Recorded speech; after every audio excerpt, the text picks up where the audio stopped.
గుర్తుకొస్తున్నాయి గుర్తుకొస్తున్నాయి. Hi ma'am. Hi, మీ పేరు? విజయలక్ష్మి. విజయలక్ష్మి. అమ్మ నాన్న ఉన్నారు. వాళ్ళ నేమ్స్? నాన్న పెంటయ్య, అమ్మ భూలక్ష్మి. రీసెంట్ 2 months బ్యాక్ అయ్యారు. ఓకే. అక్క చెల్లెలు అన్నతమ్ములు ఎంతమంది? 2 అక్కయ్యలము, 2 అన్నదమ్ములు. ఫస్ట్ అక్క, తర్వాత 2 అన్నయ్యలు, లాస్ట్ నేను చిన్నదాన్ని. చిన్నదాన్ని. బాగా అల్లరి చేస్తారు అనుకుంటా. లేదు, వాళ్ళు పెద్దవాళ్ళు. నేను అక్క మ్యారేజ్ తర్వాత నేను పుట్టాను. ఓకే. అప్పుడు తొందరగా పెళ్లి చేయాలని చెప్పేసి నాన్న తొందరగా అక్కకి మ్యాచర్ కాకముందుకే వేయాలని చెప్పేసి చేశాడంట. ఓకే. లాస్ట్ బ్యాక్ చిన్నదని నేను, అందుకని నన్ను మంచిగా కేర్గా చూసుకునేవాళ్ళు, మంచిగా ఉండేవారు నాతో. ఓకే. స్కూల్కి వెళ్ళారా? అంటే ఎంతవరకు చదువుకున్నారు? నేను ఇంటర్ చేశాను. 10th వరకు ఊర్లోనే, చిన్న కూడా అమ్మ వాళ్ళది. ఓకే. అక్కడే ఇంటర్ ఇక్కడ సిద్దిపేట గవర్నమెంట్ గర్ల్స్ కాలేజ్. ఎలా వెళ్ళేవారు స్కూల్కి? స్కూల్కి దగ్గరే నడుచుకుంటూ వెళ్ళేవాళ్ళము. కాకపోతే మా చుట్టుపక్కల ఊళ్ళ వాళ్ళు చిన్న కొడుకే రావాలి, వాళ్ళు వచ్చేవాళ్ళు. మాచాపూరు, మెట్టిపల్లి, అట్లా అక్కడికి వెళ్ళి వాళ్ళు వచ్చేవాళ్ళు. వాళ్ళు బాగా క్లోజ్ ఉండేవాళ్ళు ఫ్రెండ్స్. సైకిల్ మీద వచ్చేవాళ్ళు. అప్పుడు స్కూల్ గ్రౌండ్లో అప్పుడు సైకిల్ అట్లా నడుచుకున్నదాన్ని. ఓకే. ఫ్రెండ్స్ నేమ్స్ ఏంటి? వెంకటలక్ష్మి, పద్మ, సుమతి, రజని, అట్లా. అంతే క్లోజ్ ఫ్రెండ్స్ మాత్రం వెంకటలక్ష్మి, పద్మ. 3 members చాలా క్లోజ్. చాలా.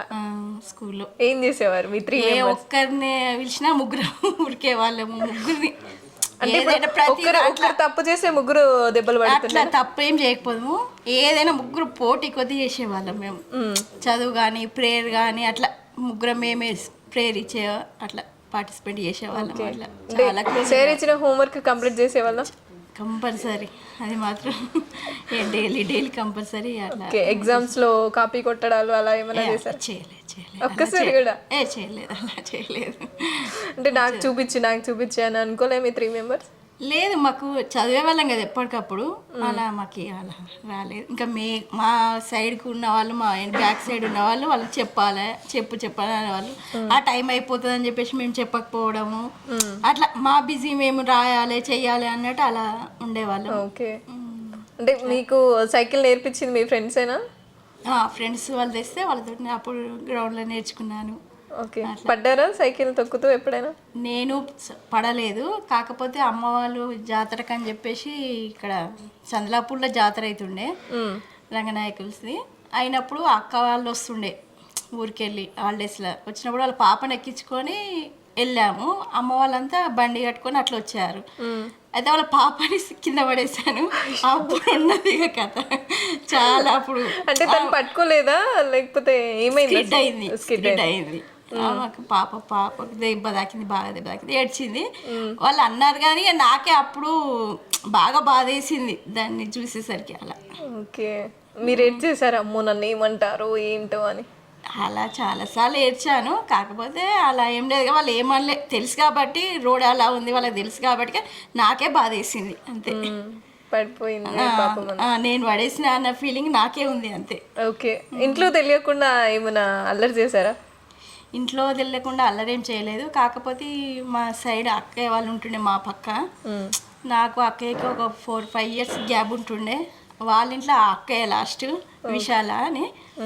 అయితే అప్పుడు ఊరికి ఎక్కువ బస్సెస్ అవి ఉండకపోతుండే అన్నట్టు చిన్నప్పుడు. అప్పుడు సర్వీసెస్ అని నడుస్తుండే, అట్లా ఉంటుండే. మేము ఇట్లా మా అమ్మ వాళ్ళని పైసలు అడిగి మేము సినిమాకి వెళ్తామంటే ఇవ్వకపోతురు. అప్పుడు సర్వీస్ రాదని వాళ్ళకి తెలుసు. అప్పుడు ఆ రోజు రాదు అని చెప్పేసి తెలిసింది. అప్పుడు అడగంగానే డబ్బులు ఇచ్చారు మాకు. ఇచ్చారు. ఇక వీళ్ళు ఇచ్చిలు కదా అని చెప్పేసి 8 kilometers సిద్దిపేటకు రావాలంటే నడుచుకుంటూ వచ్చినాం ఇద్దరం, అక్కయ్య నేను. అంటే చెప్పారా మరి ఇంట్లో? చెప్పాము, పైసలు ఇచ్చి కదా అప్పుడు నడుచుకుంటూ అయినా పోతామని చెప్పేసి. అప్పుడు అక్కయ్య నేను ఇద్దరం నడుచుకుంటూ. అంటే ఇంట్లో వాళ్ళు ఏమనుకున్నారు, వీళ్ళు నడుచుకుంటూ వెళ్ళలేరు అనేసి ధీమా కొద్ది వాళ్ళు డబ్బులు ఇచ్చారు. వాళ్ళ ధీమా మాకు ఇంట్రెస్ట్ ఉంది కాబట్టి మేము అలా నడుచుకుంటూ 8 kilometers అప్పుడు నడుచుకుంటూ వచ్చి సినిమా చూసాము.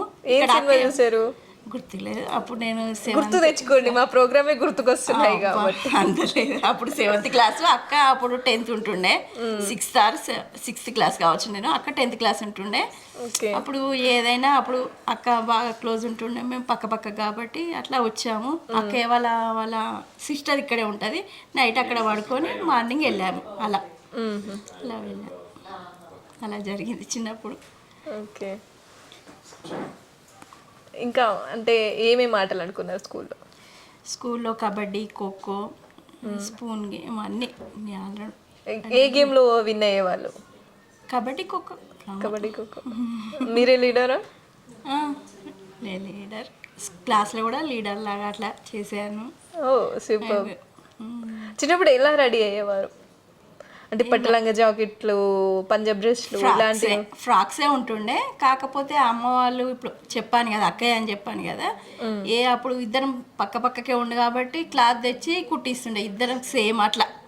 చిన్నప్పటి నుంచి అట్లా అప్పుడు ఎక్కువ ఇట్లా డ్రెస్సెస్ ఇట్లా కొనేవాళ్ళు కాదు. అప్పుడు రెడీమేడ్ అకేషన్స్ అన్నట్టే, బర్త్డే అన్నట్టు 2 పండుగలు అంతే, ఒక 3-4 ఇయర్లీ ఒక 4 డ్రెస్సెస్ అట్లా ఉంటుండే అంతే.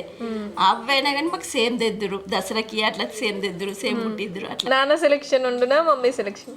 మా మమ్మీ ఇప్పటి వరకు కూడా ఒక్కరోజు కూడా షాప్కి వెళ్ళింది తెలియదు. మొత్తం మా ఫాదరే చూసుకుంటుండే ఇప్పటికి. స్టిల్ ఒక్కరోజు కూడా బ్యాంగిల్స్ కూడా తెచ్చుకోవాలి ఆమె సొంతంగా. షాప్ రేట్స్ ఎట్లుంటాయో తెలియదు ఆమెకి. అవునా? అన్ని రోజులు నాన్న చేసిన తర్వాత మేము అంతే. లాస్ట్ 2 months బ్యాక్ ఇది అయ్యారు మా మమ్మీ. ఓకే. ఇంకా ఉత్తరాలు రాయడం కానీ ఏమైనా చేశారా? చదవడం, రాయడం? లేదు, లీవ్ లెటర్ అదే అంతే. Leave letter రాసారా? రాసాము అంతే. ఇక అంతకు మించి ఏం లేదు. అసలు ఎలా రాస్తారు మాకు చెప్పండి. అంటే నాకు తెలియదు, నేను ఎప్పుడు రాయలేదు. ఒకసారి నాకు చెప్పండి ప్లీజ్. ఇలా గౌరవనీయులైన టీచర్కు అలా చెప్పేసి, ఇలా నాకు కడుపు నొప్పి లేచింది, రావట్లేదు, లేకుంటే ఊరికి వెళ్తున్నా, అలా మనకు కాడ ఏ పాయింట్ మనకు అదో అట్లా రాసేసి సార్ను అట్లా లీవ్ ఇచ్చేవారా? ఇస్తారు. ఓకే. అంటే మనం ఎక్కువ కంపల్సరీ అయితేనే రాస్తాం కదా, మామూలుగా అట్లా రాయం కదా అట్లా. ఓకే. August 15th కానీ 26 January కానీ ఎలా రెడీ అయ్యేవారు? అసలు ఆ హడావిడి ఏంటి ఆ టైంలో? August 15th అయినా, రిపబ్లిక్ డే అయినా చాలా ఇది ఉంటుండే. అప్పుడు డ్రెస్సెస్ తీసుకోండు, మైంది పెట్టుకున్నాడు, గోల్డ్ పెయింట్ కొనుక్కున్నాడు, చైన్స్ అని, కమ్మలని, బ్యాంగిల్స్ అని, అలా అట్లా బాగుంటుండే. రిబ్బన్స్, ఊరు చుట్టూ తిరగడము, అంతటా జెండా, గాంధీ కాడ అని ఇక్కడ అంతా జెండా. మీరు వాడారా అక్కడ? కొన్ని ప్లేస్ కి స్పెషల్ గా స్టూడెంట్స్ పంపిస్తారు కదా, అక్కడ మేమే 3 members చెప్పాం కదా, మేమే 3 members అట్లా చేసాము. ఎక్కడైనా మా 3 membersకే ఉంటుండే అట్లా. ఓకే. 3 members మూవీకి వెళ్ళారా? మూవీకి అని కాదు, ఇక్కడ ఇంటర్వ్యూ చేసినప్పుడు రూమ్లో ఉండి కుక్ చేసుకొని తినడం, క్లాస్కి వెళ్ళడం అట్లా. వాళ్ళు ఇద్దరు టీచర్స్ అయ్యారు. మీ 3 members లో ఎక్కువ అల్లరి ఎవరు చేశారు? అలా ఏం లేదు, బాగానే ఉంటుండే. అవునా? ఒకరు ఉంటారు కదా సుండి అనేవాళ్ళు. లేదు, అలా ఏం లేదు, బాగానే ఉంటుండే. అలా లేదా? అలా ఏం లేదు. ఇంకా ఏమైనా మెమరీస్ గుర్తొస్తున్నాయా? నాకు 20 yearsకి అట్లా మ్యారేజ్ అయింది. నేను మా ఇంట్లో పెద్ద కోడలి, నేనే, 2 అబ్బాయిలు వీళ్ళు. ఓకే.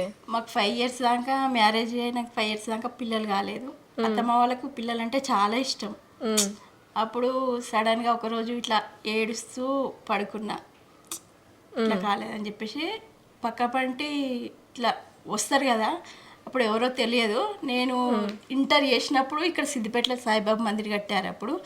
అప్పటి నుండి మేము 3 ఫ్రెండ్స్ ఫాస్టింగ్ ఉంటుండేవి. ఇప్పటికి కూడా అదే ఇప్పటి స్థాపితం చేసినప్పటి నుంచి ఇప్పటికి కూడా అదే కంటిన్యూ అవుతున్నాం మేము ఫాస్టింగ్. అట్లా ఉండేదాన్ని. నాకు కాలేదు. అత్తమ్మ వాళ్ళు గుళ్ళు ఇట్లా కోపం చేస్తే బాధ ఏడుస్తుంటే ఇంటి పక్క పండి ఇట్లా పోతుండే, ఆయన మందిస్తా ఇట్లా పిల్లలు కాని వాళ్ళకి అదంటే ఇంటి పక్క పంట ఆమెనే తీసుకొని వచ్చింది. అప్పుడు నేను సాయిబాబా ఫోటో పట్టుకొని ఏడుస్తున్నా. ఇక బాబానే, నాకు తెలియదు అది. వచ్చాడు, నేను మందిస్తా అని ఇచ్చాడు. అప్పుడే సడన్గా నేను మళ్ళీ వస్తా, నీకు వచ్చింది అయినాక మళ్ళీ వస్తా, నీకు గోల్డ్ తీసుకుంటే బట్టలు పెడతా అన్నాడు. అడిగిండు. అప్పుడైతే ఏమి ఇవ్వలేదు. ఆ బాబానే వచ్చి నాకు అలా ఇచ్చాడు ఫలితం, అంతే. మీరు అంటే నమ్ముతారా దేవుడిని? బాబా అంటే చాలా ఇష్టం. అలా. ఓకే మా బాబా పాప పేరు కూడా సాయి శరణ్య అని పెట్టాను, కానీ సాయి అనే పిలుస్తాను, ఇప్పటికి కూడా నేను సాయి అనే పిలుస్తాను. మా హస్బెండ్ కూడా బాబా అంటే చాలా ఇష్టం ఉంటుండే, కానీ 5 years బ్యాక్ ఎక్స్పైర్ అయ్యారు ఆయన. అలా సాయి అంటే మాకు బాగా ప్రేమ. ఏదున్నా నా కష్టమైన సుఖమైన సాయితోటి షేర్ చేసుకుంటా. అలా ఓకే మీకు సాయి ఉన్నారు అనుకోండి. ఉన్నారు, ఎప్పుడైనా నా ఉంటాడు. చెప్తున్నా కదా, ప్రత్యక్షంగా వచ్చి ఇచ్చిండు అని చెప్పాను కదా, అది మెమొరబుల్, అది జీవితంలో మర్చిపోను. నేను నా శ్వాస ఉన్నంతసేపు దాన్ని మర్చిపోను. ఓకే ఈ ప్రోగ్రామ్ ద్వారా ఎవరికైనా ఏమైనా చెప్పాలి అనుకుంటున్నారా? ఫ్రెండ్స్ కానీ ఫ్యామిలీ మెంబర్స్ కానీ ఇంకా పక్కన వాళ్ళే కానీ ఎవరికైనా? ఇక అంతా కలుస్తూనే ఉంటాము ఇప్పటికీ, అలా ఏం లేదు, బాగానే ఉంటాము. ఇక చిన్నప్పటి అన్నీ గుర్తుకొస్తుండే. అప్పుడు ఆ మమ్మీ ఒకటి, మేము 4 అయ్యేసరికి స్కూల్కి వెళ్తుండగా పొద్దున్న అన్నం ఉంటే కలిపి కలిపి 4 ఒక ప్లేట్లో పెట్టి తినేయమంటుండే, తింటుంటే. అలా ఇప్పుడు కూడా ఉండాలని అనుకుంటాం కదా, ఒక్కొక్కరు ఒక్కొక్క దగ్గర ఉంటాం కదా అలా. కానీ ఇప్పుడు ఈ జనరేషన్లో అట్లా లేరు. అప్పుడు మేము ఒక్క ప్లేట్లో పెట్టినా కానీ అందరం కలిసి తినేవాళ్ళము, చేసేవాళ్ళము, ఏది ఉన్నా కానీ షేర్ చేసుకునే వాళ్ళము.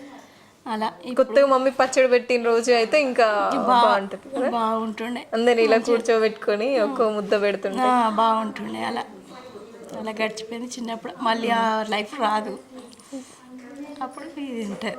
ఓకే ఎలా అనిపిస్తుంది మా ప్రోగ్రామ్? చాలా బాగుంది, గుర్తుకొచ్చినాయని ఓకే గుర్తు చేస్తాను. Thank you ma'am. Okay, thank you. గుర్తుకొస్తున్నాయి